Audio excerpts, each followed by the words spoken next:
So let's pull together what I talked about in the last 3 videos about overcoming this game of wanting to be right and seeing that focusing on yourself is not selfish. This can lead you to another breakthrough.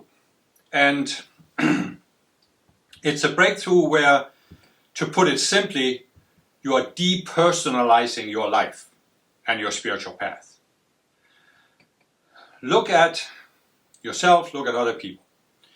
They are in some kind of conflict with other people. And what happens? You always take it very personally. These other people are doing this to me.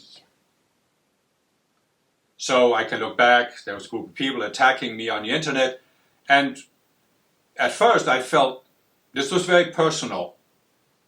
They didn't like me, they wanted to discredit me, they were really attacking me personally. And of course that's a natural feeling, it's a normal feeling at least, because most people have it that way. But what I came to at some point was that I realized that it's of course coming from a separate self. Because you have a self that's, the whole programming of this self, the illusion that created the self is that after you went below the 48th level of consciousness, you started seeing yourself as a separate being. You experienced yourself as a separate being. And this suddenly means that anybody who's attacking you or doing anything to you, you take it personally. This self takes everything personally. Everything it's taking personally. And because it's personal, you first of all feel you have to react to it. And this immediately pulls you into a reactionary pattern with other people, because what do they feel? They also take it personally. So if somebody comes and tries to convince you of something and says you are wrong, then you react by taking this personally, and you try to prove the other person that he's not right by accusing you. And of course he takes that personally, and now you create this spiral, you create this vortex of energy that's sucking both people in, or it's sucking a whole group of people in, or 2 nations, or the entire world in, to thinking there's only one way to respond to this, and that's try to kill everybody else, everybody who's opposing you. And then you have a war. And so there's not just one self, but there are these selves that take everything personally. And what have I talked about? I talked about attachments, right? Basically, the essence of the Buddhic teachings is overcome all attachments. Then you will be in the Buddhic state of consciousness. Then you will be in bliss. Then you'll be in nirvana. Overcome all attachments. Where are the attachments located? In all of these selves that takes things personally. So you have to let go of these selves one by one by one. But what helped me come to this realization that I needed to depersonalize my life was that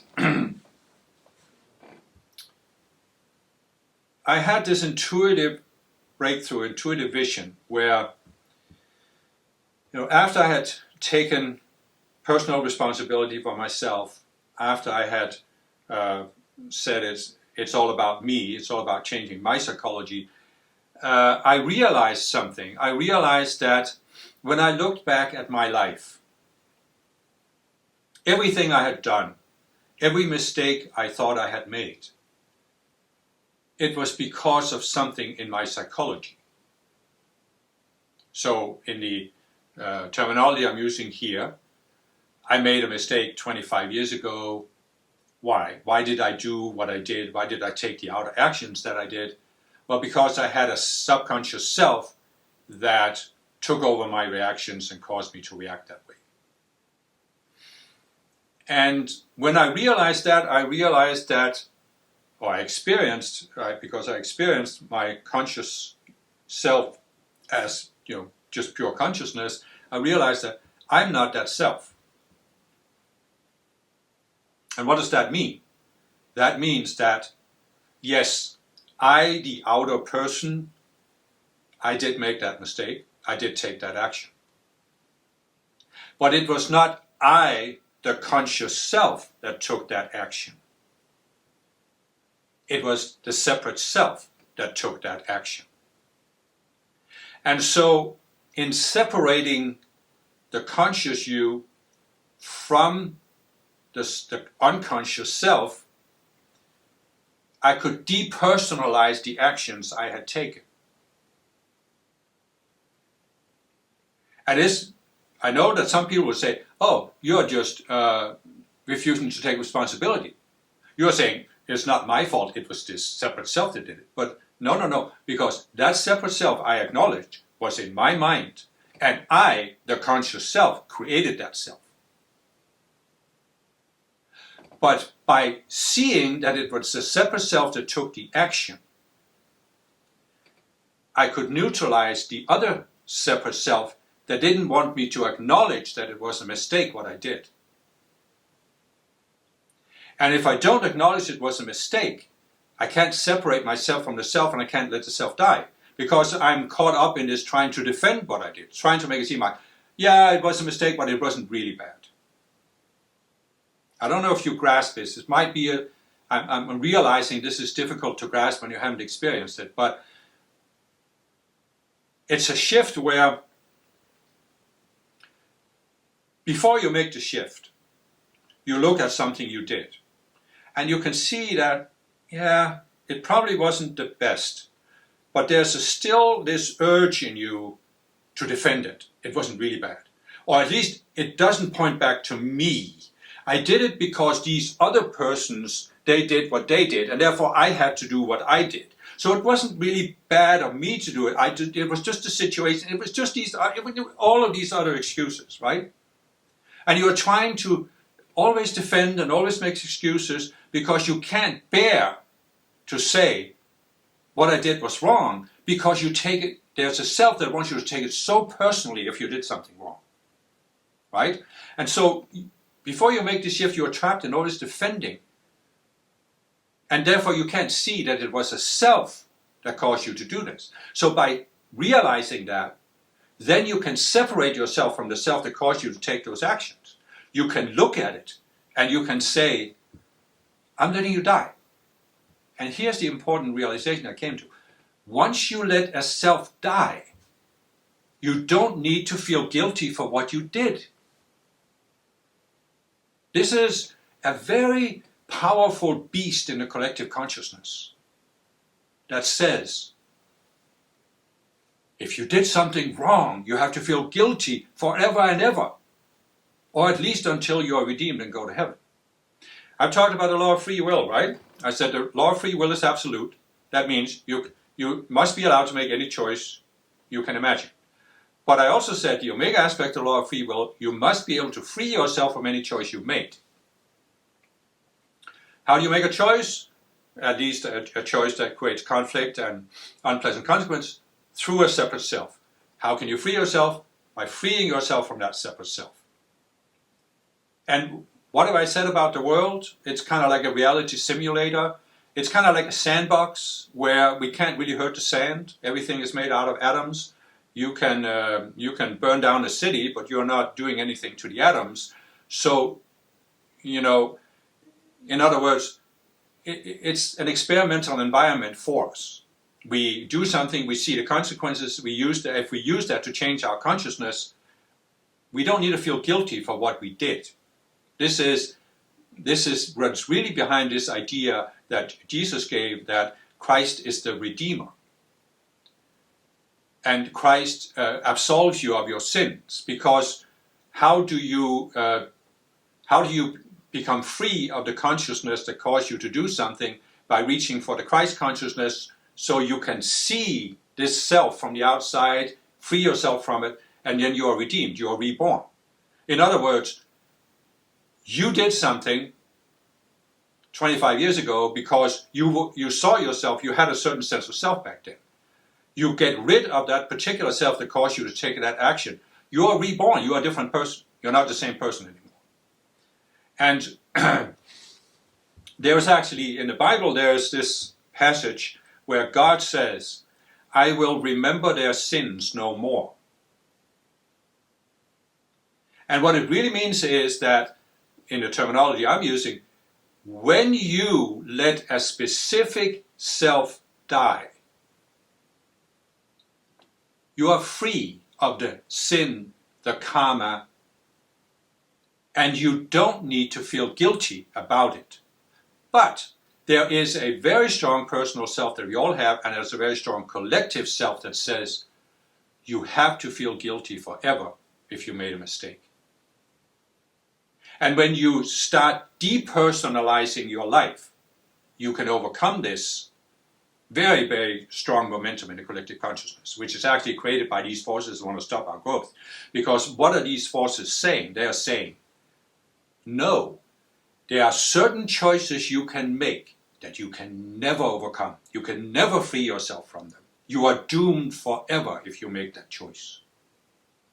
It's a complete lie, complete fallacy. It has nothing to do with how the universe works. So what I'm saying is, I made this shift. I realized that whatever I had done, it was done through this separate self. I took responsibility. This was a separate self. I had created it. I, the conscious self, had created it. And only I, the conscious self, can uncreate it. But when I have uncreated it, I don't need to feel guilty about it.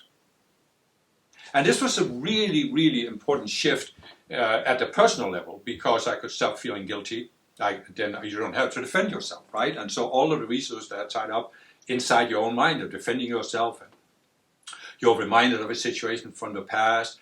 Now we have to go into this, looking at it, analyzing it, and trying to get away from the unpleasant feeling you're having. Now you can just say, well, you don't even have it anymore. The situations don't mean anything to you more than they used to, because you're not taking it personally, that you personally made a mistake. Okay, so this is one aspect of it. This is sort of the alpha aspect, that you have depersonalized your own actions, your own state of mind. But now we have to take this to the omega aspect, that is, your relationship with other people. And this leads to a statement that I'm just going to throw out there, and you can see how you react to it. And the statement is, nobody ever did anything to you. Just see how you react to that. There's probably going to be some reaction. Because this is also a very strong momentum in the collective consciousness. Other people did something to me. And it's a sensitive topic, okay? I know that there are people who have been severely hurt by other people in a way that had severe physical consequences. And I don't want to be insensitive to people suffering. But again, I'm speaking from my experience. And I have not in this lifetime, I have in past lives, I know that, but I've not in this lifetime been, for example, in an accident that put me in a wheelchair, or in a war where I lost an arm or a leg or these kind of things. So I'm speaking from this, that I haven't had any very severe physical consequence like this. And the shift that I made was that I saw intuitively everything that I had done that I considered a mistake was done through a separate self. That was not me. And what did that mean? That means that whatever other people did to me, they were also doing through a separate self. Right? But now take it one step further. I did something to another person. This person took it very personally. I said, you did this to me because you don't like me. You want to hurt me. But I could see in myself, it's not that I don't like this person. It's not that I'm deliberately trying to harm this person. I was just reacting based on my psychology. It was this separate self that I had that caused me to react this way. For example, I can see how when I was younger, I had a tendency to always crack jokes. I'd always make a joke, always make light of a situation. And I can see now that that was because I was actually afraid of getting into a more personal conversation with people, because it could cause me to get my feelings hurt. So in order to try and not be hurt, I would crack all of these jokes, which I know that some people were hurt by, because they felt like This guy doesn't really want to have a real conversation with me. This guy doesn't want to talk to me. This guy doesn't want to have a personal relationship with me. He's always making jokes. And I even did this, until just a few years ago. I was doing it a lot more. So, but this wasn't because I was trying to hurt these other people. I wasn't doing it personally to them. I was just reacting because that was the self that I had that took over my reactions in certain situations. So in other words, what I was doing to them was not personal. I wasn't personally angry with them or trying to hurt them. And when I flipped that around, I realized that, but listen, you are always reacting because of your psychology. Doesn't that mean that other people are always reacting because of their psychology? So if they're just acting based on their psychology, why do you take it personally? They're not deliberately trying to hurt you. They're just acting out their psychology. So I talked about these people who were attacking me on the internet, and they were very angry with me. They felt I had done an unforgivable thing. Doesn't matter what it was because it's not the specifics here. And so in a sense you could say, you look at these people, and they are personally attacking me. They are very deliberate, saying, you are wrong. But in reality, it wasn't personal, because they were acting this way because of their psychology. They were just acting out their psychology. It wasn't really personal. If it had been anybody else who had done the same thing, they would have reacted the same way. They would also have put that person down. So how was it personal to just me? And when I realized that, I could then look at this self in myself that wanted to take everything personally and would start saying, come out of hiding. You're not going to hide from me anymore, because I'm tired of this dynamic that I think everything is personal. It just sucks up your resources again, your attention, your psychic energy. And for me, that was a tremendous shift. Tremendous shift. I could depersonalize my personal relationships. And, everything has two sides. Some people probably feel like he doesn't care about me anymore.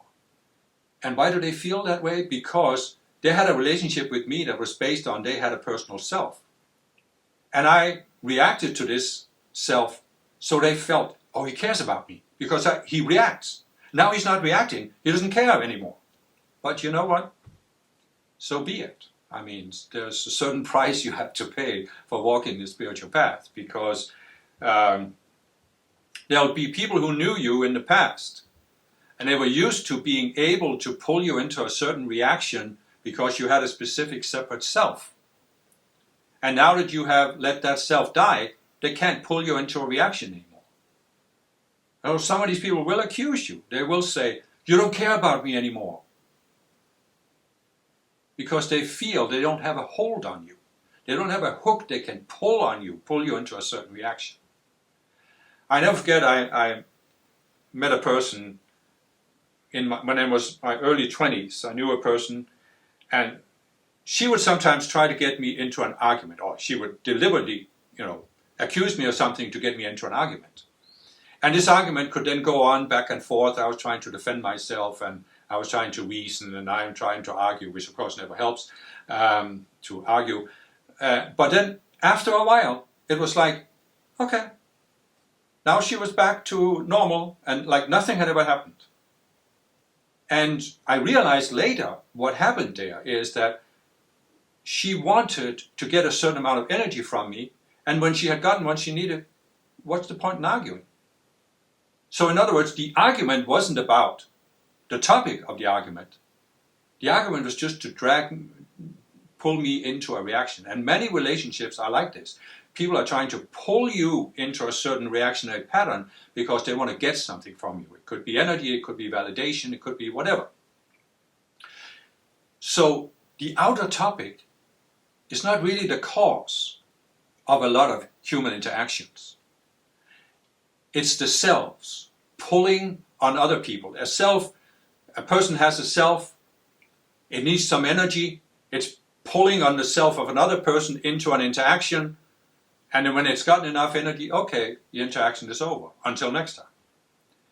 And the only way to get beyond this is to not react. Because if you take it personally and react, you're giving the other person energy. You're feeding your energy to this subconscious self that the person has, or even a collective self. But when you depersonalize, you don't take things personally, people can't pull you into these patterns. And then you can say, what is that to me?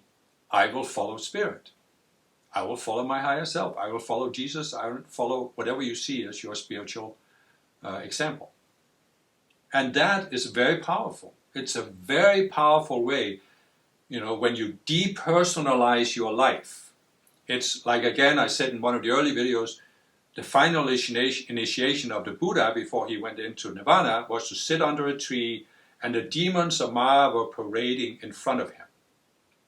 And they were trying to pull him into reacting. And how could they pull him into reacting if there was something he took personally? If they could attack him, accuse him, whatever, say you have to do this, if he took it personally, they could pull him in. So you can have that image in mind too, that as you're walking the spiritual path, you are shedding all of these selves that the prince of this world, the demons of Maya, can pull on, until you can sit there like the Buddha and you have no reaction. You have no reaction to anything on earth. The prince of this world comes and has nothing in you. Okay, so it all sounds good about depersonalizing your life, but there is just one more thing I want to add to that topic, because it's very important to understand how do you actually depersonalize your life. Of course, you do it by getting rid of the separate selves, but an important aspect of this, an important realization is, why do I say nobody did anything to you? Why did I come to this realization? And it hit me in a really powerful, intuitive experience. Nobody ever did anything to me. And why can I say this? Well, because, now again, we have to make a distinction, a situation that caused physical consequences. So we are, just for this purpose, we're looking away from that. We're saying that sometime in the past you had a conflict, you had an argument with another person. You may have had a long-standing argument with that person. And you, of course, look back at that situation and see that it made you angry, it made you feel inferior, it put you down, the other person put you down, or whatever. And so the natural, normal human reaction is, this person did this to me. But what I realized was that's not actually the case. When we're not talking about a physical consequence, the other person didn't do anything to me. Because what was it that affected me? Does what another person say to me, does that affect me? Are the words that are coming to me, do they have a direct effect on me? Understand that if you slap someone in the face, this has a physical effect. But words, what somebody says to you, does that have a direct effect on you? Not really, because what is it that affects you? It's not the words, it's your reaction to the words. And where does your reaction to words take place? In your subconscious selves. So, what was it that affected me when somebody was trying to put me down on the internet and criticize me? What affected me? Was it really what they said that affected me? No, it was my reaction to it. And where did my reaction come from? A subconscious self. So what's the way for me to free myself from the effect of this situation? The normal human reaction is to say, well, I need to change these other people. I need to make them see that I'm really a good person. I need to change their minds so to stop criticizing me. But did I have any power to change their minds? As I said, absolutely anything I could say, they would just ignore it, deny it, argue against it. They actually wanted me, in a sense, to try to prove them wrong because they had an excuse for continuing the argument. So there was no way I could change the situation by changing them. But was it really what they said that affected me? No, it was me taking it personally, me reacting to it that affected me, that affected my state of mind. My state of mind was not affected by what they said, but my reaction to it. So what was the really efficient way, and in fact the only way to change my experience of the situation, was to get rid of the selves in myself that caused me to react.